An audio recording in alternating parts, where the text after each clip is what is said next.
Well, g'day there, and thanks for tuning in to Welcome to Consciousness, our podcast. I'm here with our first guest, Adriana Basile. Thanks for coming and joining us. Thank you. And I just want to give a bit of background on Adriana, so for those that don't know her, that you know where she's coming from and what she does. So Adriana has chosen to dedicate her life to love. She is a conscious relationship and intimacy practitioner, somatic body worker, divine feminine and embodiment leader, neuro-linguistic programming and timeline therapist, sound healer, women's circle facilitator, cacao and ceremony space holder, Reiki, pranic, access, conscious practitioner, and lover and seeker of all that is sacred. Adriana's purpose is to share love, wisdom, tools, rituals and embodiment practices, as well as guide you through processes to dissolve negative programs, patterns, and self-sabotaging beliefs and behaviours that have kept you playing small and illuminate the pathway for you to live a soul-aligned life. Bit of a mouthful. It is. And I just love all that so much because I feel like when I catch up with you, Adriana, it's like catching up with an old friend, but on a deeper level. Yeah. On a soulful level. It really feels like that. Yeah. Yeah. And thank you for having me as your first guest. Yeah. So let's get right into it. And I wanted to ask you, can you tell us about your background and how you came to experience consciousness? Because that's what I really wanted to start to talk about, is not so much the theory and the teachings about consciousness, but what it's actually like to walk that journey of consciousness. Yeah. And just where you've come from, because I know that as far as a lifetime goes, you've nearly been through it all. So would love to hear some of your story. Yeah, thank you. So I'm a local to Chichura. I was born and bred here, and was raised by a mum and a dad in a very traditional, strict Italian Catholic family. There's a lot there. There's a lot there. And it was just me and my younger brother. And yeah, there was a lot of, I guess, stuff that's come up for me over the years because of that upbringing. We had a great upbringing, but we worked very, very hard. And, you know, as the daughter of an immigrant dad, my mum was born here, but my dad was born in Italy. He had a very strong work ethic and, you know, had very strong views, especially on Italian daughters. So that kind of isolated me growing up. I wasn't allowed to do a lot of things that my mostly Australian friends were doing, camps and sleepovers and just everyday normal things that teenage kids would do. Even just going to the local Chichura pool, I would be picking tomatoes in the paddock and I'd be seeing my friends, you know, on their bikes with their towels over their shoulders and just wondering why. Like, why was I not able to have that freedom? So, yeah, that's kind of a little bit about my childhood and growing up. You know, I wasn't allowed to date as a teenager, even up until when I got married. Even my courting process was very strict, and my boyfriend at the time was allowed to come over twice a week and have dinner, and that was it up until the day we got married. And so then we were married, and I suppose on this journey, like, that's a lot of conditioning. a lot of conditioning. A lot of right and wrong. Very much so, and you know, suppressing of my voice, not asking for my needs to be met. There was none of that. Like, it was just, this is what you're told and this is how it works. And a lot of what will people think. Yeah. Right? So that was challenging as well. And it wasn't that, you know, they were doing anything wrong. That was just the way they'd been brought up and their own conditioning. Yeah. That had been passed down from generations. 100%. You know? Yeah. So there's absolutely no blame there. It just was what it was. So, yeah. So then, I was married for 20 years and had 3 beautiful children in that time. And then with that came a lot of unpacking of those conditions and being who I thought I should be according to other people's plans Yeah. and expectations. That was probably a very strong cultural Again, very thing. strong cultural thing. Yeah. Yeah. Italian, Yep. Catholic. Yeah. Absolutely. All of the stuff. Yeah. Yeah. Immigrant. Yeah. Yeah. Yeah. And community, you know, that very strong Italian community base of what the expectations are of being a good girl. Yep. And a good wife and a good mother, and so there was a lot of rules, I felt, for me personally, and so I discovered in my marriage that there was a lot of unconscious behaviours that played out because I just didn't know any different. I didn't know any better.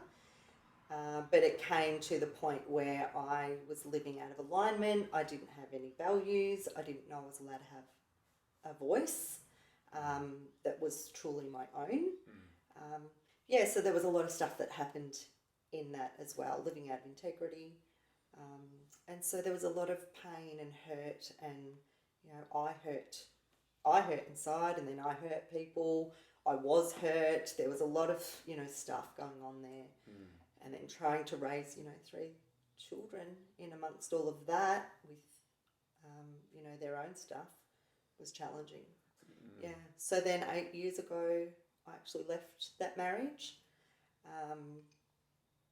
because I was just in such a confused, dark place where I just detached from self. And so then I went on a journey to uncover and rediscover who I actually was at a really deep core level. And that journey has been crazy, a roller coaster of a ride, but joyful and blissful and amazing at the same time. Yeah. Yeah. And that's what I'd like to hear more about. Like, what was that journey like? And and what were those catalysts or those different things that really caused you to be drawn to consciousness, which from my perspective is like spiritual or energetic connection in its pure form. Yeah. So it doesn't have to look like this or that. It's your journey connecting to self. Yeah. And like you said, it was a very deep journey, and the reality is it is for anyone that chooses to walk this path. Right. So there's no point sugarcoating it. It's not a walk in the park at all. Yeah. No.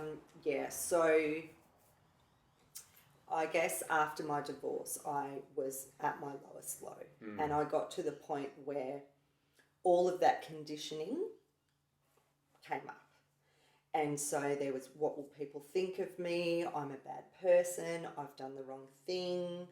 I've hurt people, you know, all of the stuff. Yeah.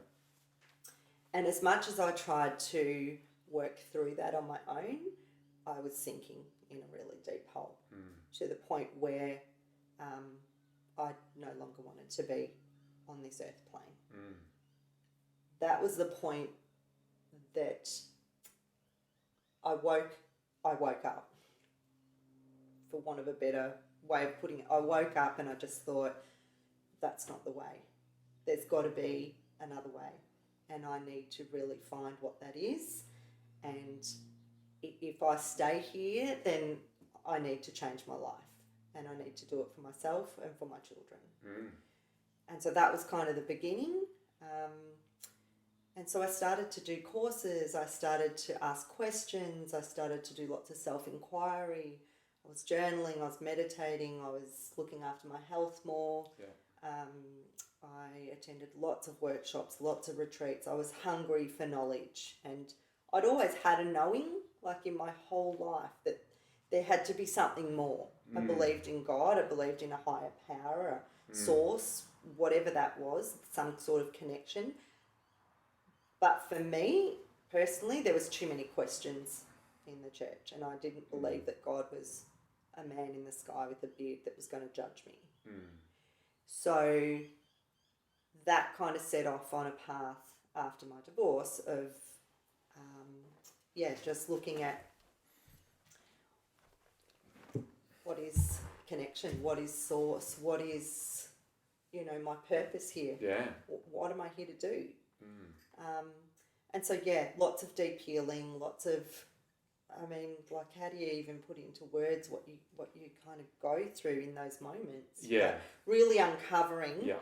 the unconscious, like making the unconscious that had been driving my life conscious. Like bringing those shadows up to the surface so I could look at them, and then I had a choice of what I did with that. Yeah. Was this serving me? If it wasn't, then what do I do with that? Yeah. And is this what I want in my life? How do I choose to show up in my life with intention and conscious awareness? So I can start to co-create with whatever force, because I do believe we co-create our lives with our words and our thoughts. How do I do that from a really conscious place? Yeah. Yeah, it's so incredible. And would you say when you got to that lowest point where you didn't want to be on Earth anymore, like, was that what it took for you to get to the point where you were then willing to kind of pop out of that program and that conditioning and start to question it? I think I was already on track. Yeah, okay. Because I was questioning a lot of my life. Things just didn't make sense. I just felt so numb. Yeah. I wasn't feeling anything. My relationships weren't working. My communication skills were terrible. I didn't like myself. There was a lot of dysfunction, and I was just confused and empty. I just felt like I was wandering really through life with no real direction. It's kind of like when you're in that place, well, who do you turn to and where do you go? Because... Well, I felt like a failure, so I didn't want to turn to many people. Yeah. And I kept that inside. Yeah. Which then, as we know, when you suppress and repress and don't allow those things to come up, then it affects us in other ways through depression or anxiety. I was having panic attacks. Yeah. Not that I understood that at the time. I just knew that I would be triggered by things, and then I would go into these panic attacks and couldn't breathe. And so breath work was actually always in my life. I just didn't realise it was called breath work. Yeah. Because that would actually calm my nervous system down to the point where I could come out of that state of fight or flight. And were you then able to connect the dots along that journey of, you know, when you would get into that anxiety state or a panic attack, of what were the deeper things that was triggering that? Some of the... Initially, no, but as you continued the journey, the emotions or the trauma that was... And you might have already alluded to it in saying that it was the suppressed things. Yeah. Well, I started to realise that my body was talking to me. My body was telling me things that I just wasn't listening to. And so... and that's where we talk about somatics. And that's part of what I do now as well, teaching other people to feel that, because, exactly, if you don't feel what's coming up for you and understand it and release it, it gets stored in the body. And so I feel like in my experience, like that stuff was always there. Yeah. But when you're in your head, in the program, in the matrix, in a sense, you're not tuned into it. But then when you start to open these questions and expand your awareness and you start to look within, then you start noticing, oh, there's all this tension here and there's things that don't feel right. And and what else would you say on the somatics? I would say that for a long time I probably numbed that out because I didn't want to feel that. Yeah. So I was drinking lots of red wine. There was just a lot of numbing tools that we have in the world that I was using because I just didn't want to think about it, and I knew that it was going to be hard and difficult. But I think that point came where I just needed to make the change. I couldn't keep living my life the way that it was, and I knew that change had to happen. So, and that was to connect with myself first and foremost. And I sought practitioners. There was many, many beautiful practitioners along my journey that helped me. And I didn't know where to start. Like that wasn't part of, my life, but I just started to, look and listen and talk to people and, oh, Mike went and saw so-and-so, oh, I'd love their number. And, I'd seek out that person, and then that person would put me onto someone else. And then a whole world started opening up for me where I just wanted to know more and more and more and, practiced on myself first. Yeah. And often we talk about like following your intuition with things like that. And so how does that show up for you? Is it a feeling or knowing? How do you know it's when your intuition's guiding you? So that's a good question because something else I teach is polarity, so the masculine and the feminine and the yin yang, the sacred union within. So regardless of our gender, we all have those two energies within us. And I recognise now I was very much in my masculine. I was very much a doer. I had my own business from a young age. I was very much, in my head, think all the time. Yeah. And my intuition had nowhere to come up and talk to me, give me those whispers and nudges. So the more I learnt about that and the more I stepped into feeling into my feminine energy, being more in flow, looking after myself, tuning into nature, cycles, seasons, resting, having stillness, meditating. Yeah. That's when I started to recognise that I could listen and hear the nudges and the intuition and what was right for me. And that was a challenge too, because I quite often looked externally for validation or for, other people's opinions on things because I didn't trust myself. So when that happened and I really nurtured that started to get stronger. And so now I know that I can just stop, tune in, see what feels right in my body. If something feels like my body actually contracts if something doesn't feel right for me. I feel tight in the muscles and I get a little bit of a funny belly or a tightness in my chest. So that's kind of like a no. That's a no for me. Yeah.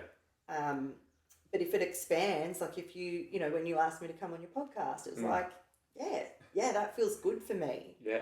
It's a yes from me.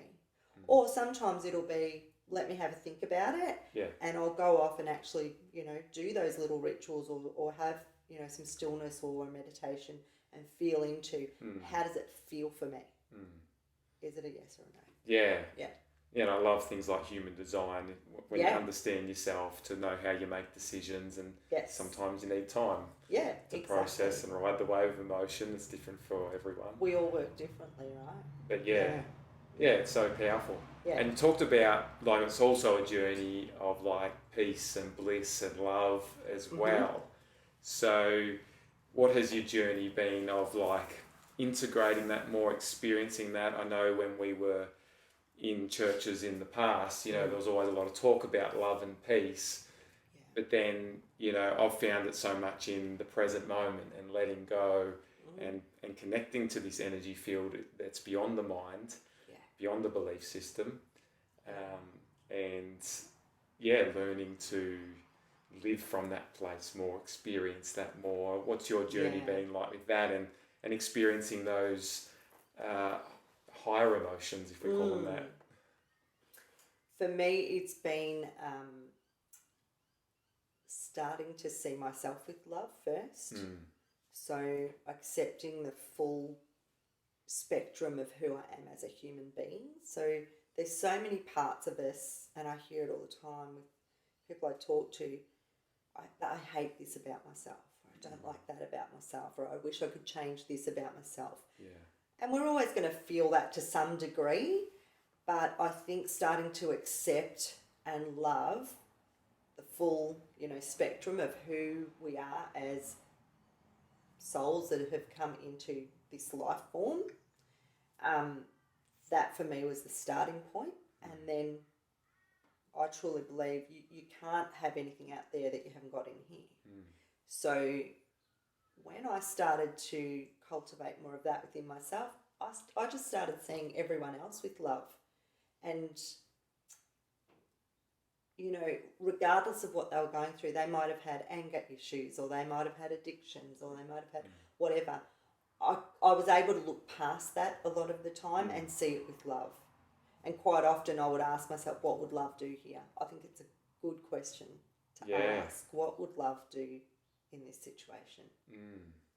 Yeah, and I like that, talking about love, because I feel like love's one of those things that is kind of beyond polarity in terms of it's nice to create a concept out of love, or even fit it into a right or wrong kind of, or loving out of a duty or because you should. Yeah. But love really is more an energy that's beyond that. Yeah. And it's like when you can love beyond that, it doesn't have conditions, expectations, judgments. No. It's not holding on to past or future. It's just is. It just is, yeah. It just is. And you said it before, just being in that present moment, like it's brought me to a place of, when I'm sitting here with you, I'm fully present with you. I'm not thinking about what I'm doing this afternoon. I'm fully present in this moment, and I really see your soul. It's like my soul sees your soul. Yeah. Yeah. And I love that. Like, it strengthened my connections with people. Yeah. It strengthened my relationships. People feel like, they've often said they feel really seen and really heard. But I feel the same way, because it's that energy of reciprocity, giving and taking. Yeah. And so for someone that maybe doesn't experience that, it's like it's the journey, it's the inner journey. Yeah. And loving people where they're at. I know that that's kind of a cliched thing that people have thrown about a little bit. Accepting them where they're at. Accepting where they're at, and knowing that we all have different points of view. There, you mentioned it before, right or wrong, good or bad. It just keeps people separated. Yep. And I just feel like we're coming into a time where a lot of people are waking up to lots of different things, and humanity is coming together as a race, and letting go of all the stuff that doesn't need to be there, that is a lower vibration, and bringing it back to, can't we just love each other for where we're at, even if we're different? Yep. It's a connection. Yeah, but that will never happen when we're in our heads. No way. Never. It's only got to happen when we move into your heart. Yeah. And it's a practice, right? And love yourself. Yeah. Yeah. And it's a practice because it's not every day that you get up and you go, yep, I got this, life's great. And it's not like that. Yeah. It's a constant, as you know, journey of, we were talking about it before we got on the podcast, just catching yourself out when there's those moments where things pop up or you get triggered or you start to go into negative thinking. It's not that we don't have those moments, or it's not that I don't have those moments. I'll speak for myself, maybe you do. Yeah. But it's what I've found is now I pick up quicker when I'm in those modes, and I can shift into a different way, because I know that the power of your word is super strong, and that affects the power of your thoughts, and that affects what you put out there in the world, and what you manifest and create in your life. And to me, that comes with strengthening your consciousness. Yes. That connection to yourself. Yeah. That increased awareness to be able to pick up those things. Yeah. Because really, we've lived a certain way for so long. Yeah. We've been born into a world at a certain level of consciousness, which has been mostly in our heads, in our beliefs. Yeah. And now it is learning to, I've often felt like it's relearning to walk. Yes. It's like every situation I'm relearning how to be in my heart, be connected, be in the present moment. And that tends to bring up the things that are the challenges that we're carrying. But as you do that, you can hold a different level of vibration. You can hold a different level of light in your physical body, in your spiritual body, in your heart. Yeah. And I think that's what's happening with humanity. That's how consciousness will rise on the planet.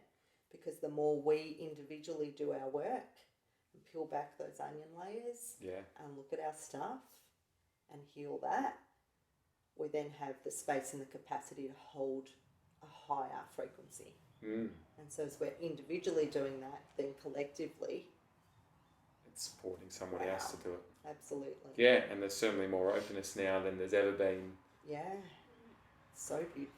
In our lifetimes towards that. Yeah, exactly. Yeah. Yeah.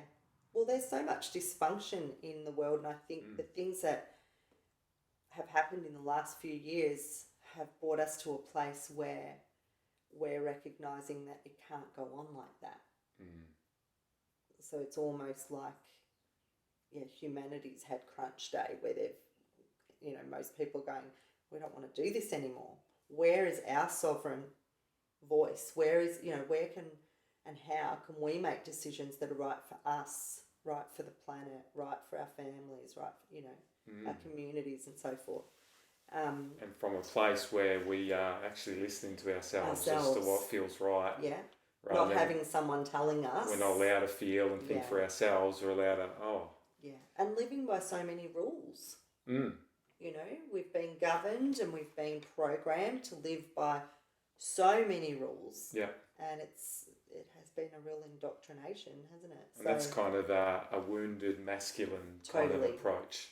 Exactly. Because it's squashed out that feminine energy in us, which allows us to feel and connect with our higher selves. Yeah. Beautiful. Yeah.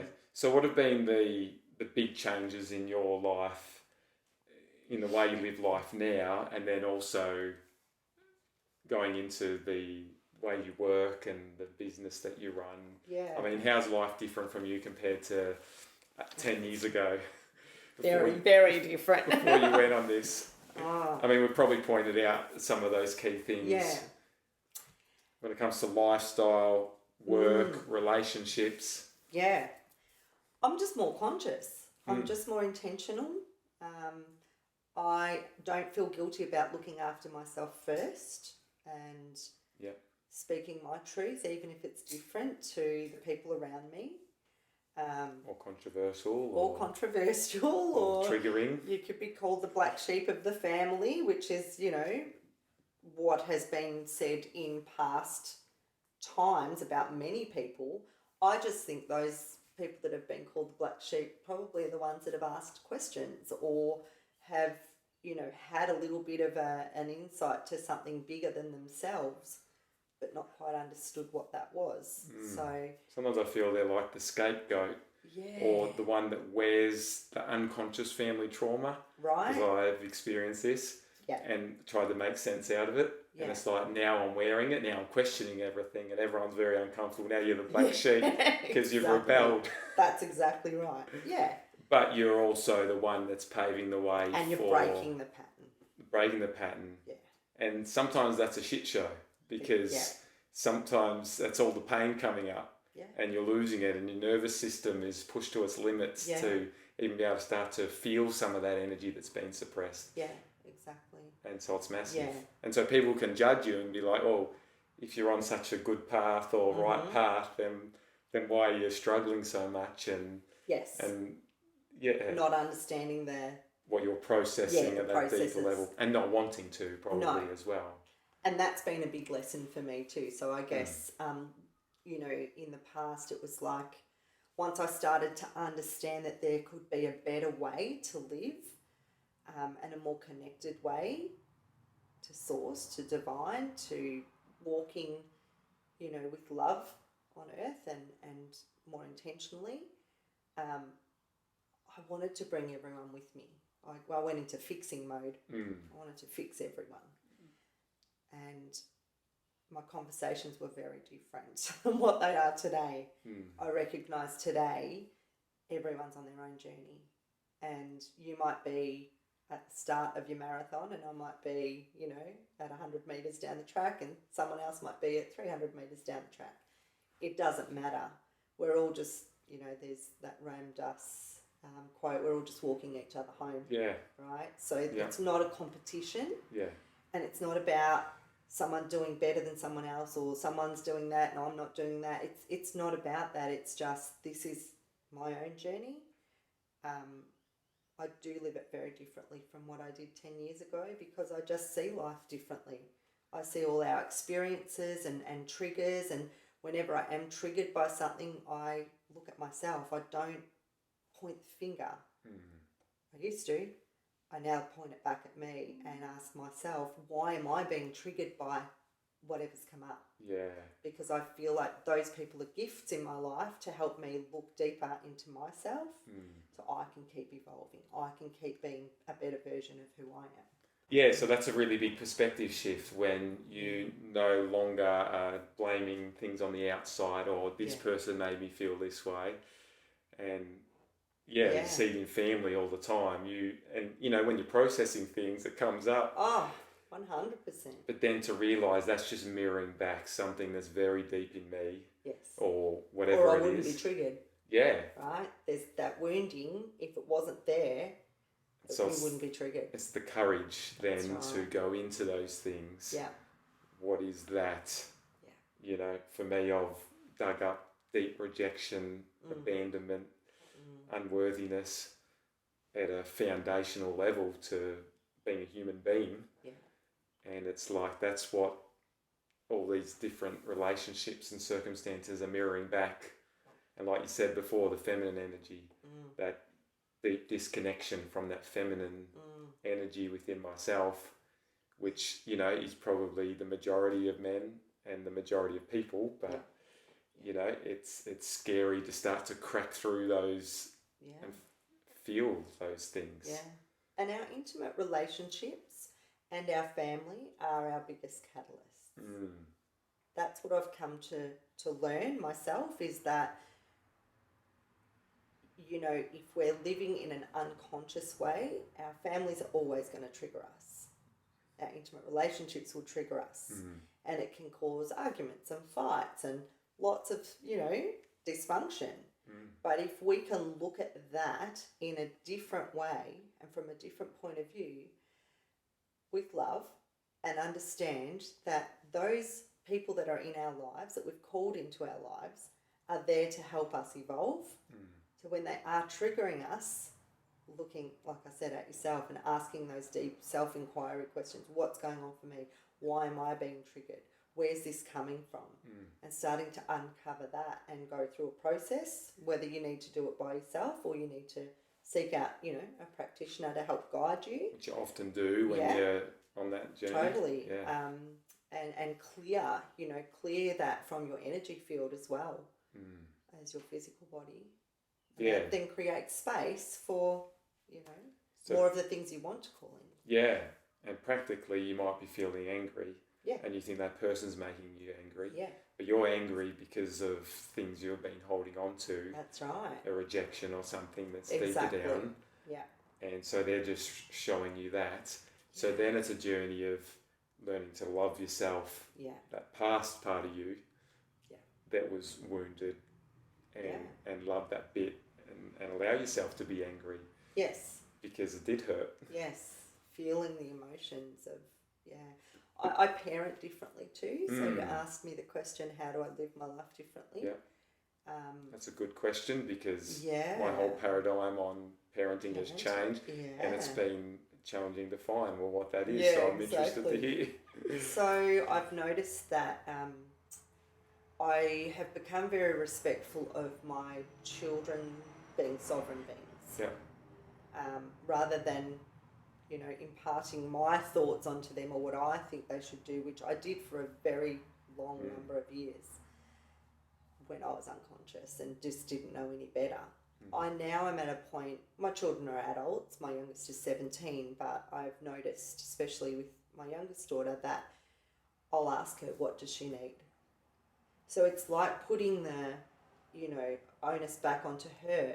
I don't know what she needs in any given moment. She might be really upset about something. So me saying to her, well, you should do this or go and do that, or you should say this to that person or whatever. Yeah. I actually don't do that anymore. I just ask her, what do you need? What do you feel you should do in the next moment? How can I be of support to you? Just the other day, she had something happen and I went into a room and she was upset and I wanted to give her a hug. That was my response. But I stopped myself and I said, can I give you a hug? And she said, no. And I said, what do you need? And she said, I don't know. And I said, would you like me to just sit on the end of the bed with you? She said, yes. So I just followed like what it was that she needed rather than me, going in all guns blazing, I can fix this for my daughter, and just allowed her to feel the feels of what was coming up for her. Yeah. And then later on, she came and she talked to me about it, and she released a lot of emotion, and yeah, so I just feel that it's and that wouldn't have happened if you went in guns blazing and right. you need to do this, or you need to sort it out, or you need to tell me, or... That's right, and force that onto her. Yeah. So I think it's teaching them as well that they have a voice, they're sovereign beings, they can make decisions that are right for them. They don't have to, have the expectations of all the people that are around them. What feels right for you? Yeah. Yeah, and that's important. And if we want to have a bigger perspective as a soul, I mean, we're all equal in that sense. Exactly. And we've got as much to learn from our kids as they do from us. Yes. And my biggest lesson. But maybe that's part of popping out of the matrix too, where older people are more authoritative or know better. And of course there's a balance of responsibility. Yeah. But I mean, our responsibility really is to be ourselves. The best version of yourself, right? And to be in that love as best we can, and to share that and teach them what that looks like. Yeah. And knowing what's in our control and what's not in our control, that's been a big thing for me too. Like, and not coming from a place of control. Exactly. Yeah. But understanding what is it that I can do? What have I got when I say control? What do I have that I'm able to give in this moment, whatever moment that is. So with that example I just gave, like, how can I support her in this moment? And then asking her what she needs. Yeah. She's her own best authority. I don't know what she needs. Yeah. So... And that's going to empower her to walk her path. Yeah, that's right. And it takes the pressure off us as parents too, trying to know what is the best thing for them. Yeah. All I could do in that moment was love and support her. So it's bringing it back to love again. What would love do in this moment? Love would just be. Yeah. And I believe they feel that. Yeah. On a deep level. And on an energetic level, she absolutely felt that. And eventually that starts to show through in a more embodied state as well. Like if you're on a journey of shifting the way you do parent. Yeah. It begins to show through. Yeah. Well, we could talk all day on so many different topics. I feel like we just touched on some, and there was some came to my mind. We could bring this and that up. And there's it is such an incredible journey. But I'd just love to hear more about your conscious business and what you're doing and how you help people, what you're passionate about there. Yeah. Things you've got coming up. I've heard about your Journey to Self program, and I love the sound of that. Yeah. Yeah. So I guess, through my own healing journey and coming into living a more conscious, soul-aligned life, working out, the basics, like what are my values? I didn't even know I could, do that. Like that was how I wanted to live my life. But I know my top values now. Yeah. And if things don't align with that, then they don't happen. So rather than being like a leaf in the wind just blowing about, I have more direction, and I know what's important to me. Yeah. So helping other people, work out what that is for them as well is important. And then all the things that we're talking about. So as a practitioner, I work with, inner child stuff. So going right back in, not re-traumatizing people, but just clearing, those self-limiting beliefs that they may have made stories up around experiences that, might not even have been a thing. Like I had a client one day that she's suffering from abandonment wounds as an adult, but couldn't, for the life of her, on a logical level, work out why that would have been, because she had a perfect childhood. But her parents left one night to go out for dinner and left her with a babysitter. So she made a story up in her mind that they didn't want her there.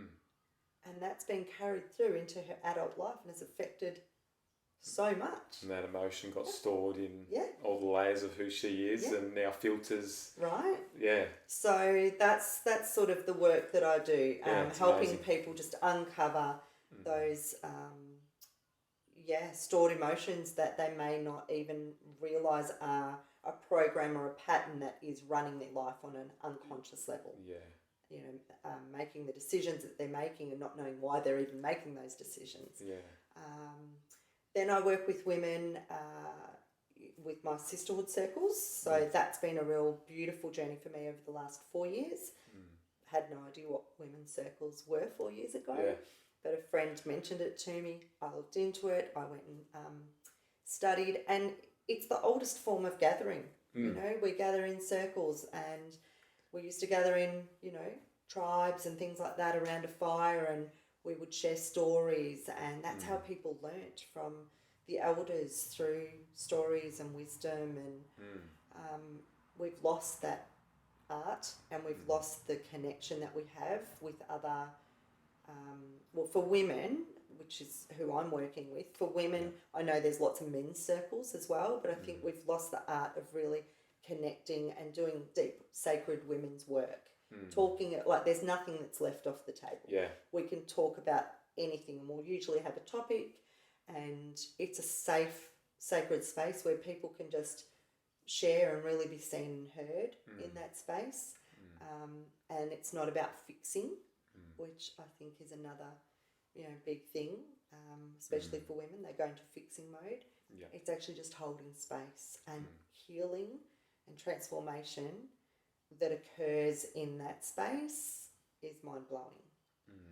Sometimes people just need to be witnessed. Yeah. Yeah, and if they want advice, they can absolutely, you know, ask for guidance from someone or the group, but generally it's just a sharing space.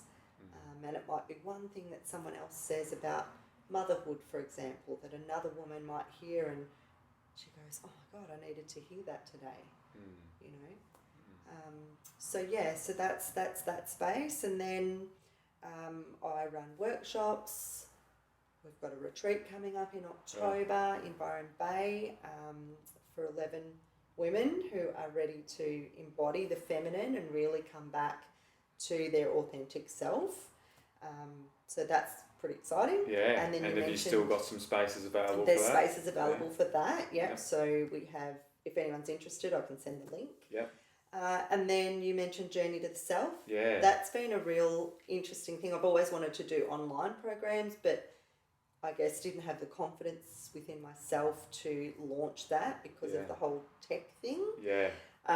But I fumbled my way through it because my passion and my mission to get to as many women, especially as I could, was so strong. So many women feel disconnected from themselves, or they just feel like they're, you know, moving through the motions of life, motherhood, being a wife, but they've lost that real deep connection to self and loving all aspects of themselves, like we mentioned before. So I created this program. It runs for 6 weeks, and we have guest speakers come on that, you know, share lots of different things about their own journey, and somatic work and astrology and human design and all the things that we've sort of touched on. And there's journaling prompts in there. They go into a private Facebook group, and the transformation I've seen in those spaces as well, so I've run 2 Journey to Selves, has been incredible. Really beautiful spaces. Yeah, wow. It's just such empowering stuff. Yeah. And then, you know, that filters out, that ripples out into their relationships and their families, and things are strengthened, and everything just works better. Yeah. Yeah. Totally. Beautiful. Yeah. Yeah, and just anyone that's on that journey, it's just going to empower them with so many tools and support. So it's amazing you're doing that. Yeah, and then, you know, if they do get 2 one-on-one sessions within that program. Yeah. But then if they want to continue with their journey, they can then come and see me. Yeah, and there's so many different things. Yeah, other avenues. Yeah. Yeah, and then I also do Reiki, so energy healing. Yeah. And that again is for men, women, children, like whoever's needing a rebalance. It's great for anxiety and depression or anything that's going on in your body that may need to be released. Yeah. Cacao and sound healings. Like there's Yeah. a whole heap of different modalities that Yeah. I touch on. Yeah, it's amazing. Mm. Well, thank you so much for like sharing all of this. Thank you. And I'm sure it's just going to touch the souls of people that are ready for it and need it. And if anyone is listening and wants to know more about Adriana, what's the best way for them to... Probably through Instagram, through Evolve, Adriana Basile. Yeah. We'll put a link on our show my notes of website's this. on there. And Yeah, fantastic. Well, thanks again. Thank you, Mike. It's been a pleasure. And I feel like one day we'll do this again Yeah. and we'll just go to the next level on the journey as well. Oh, great. So, yeah, and like I said, you're the first guest on this show. I'm so honoured. I had no idea, so that's really cool. Thank you for being that. Yeah, thank you for asking me, and keep doing what you're doing because the world needs it. Thank you. Yeah. And to everyone listening, thanks for tuning in, and we'll look forward to another guest next week.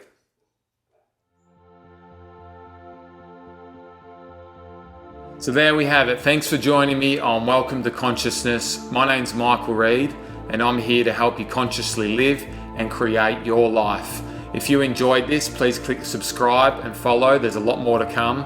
Also, if you could rate or review it, this would really help others find this show. Also, if you want to share this with a friend or on your social media, please go for it. And if you have any questions about your journey, please reach out. I'll answer them directly or on the podcast. And lastly, if you want personal help consciously living and creating your life, I've created a coaching program that helps you do just that. You can head to my website for more info. So thanks again. Have a fantastic day. Look forward to seeing you next time.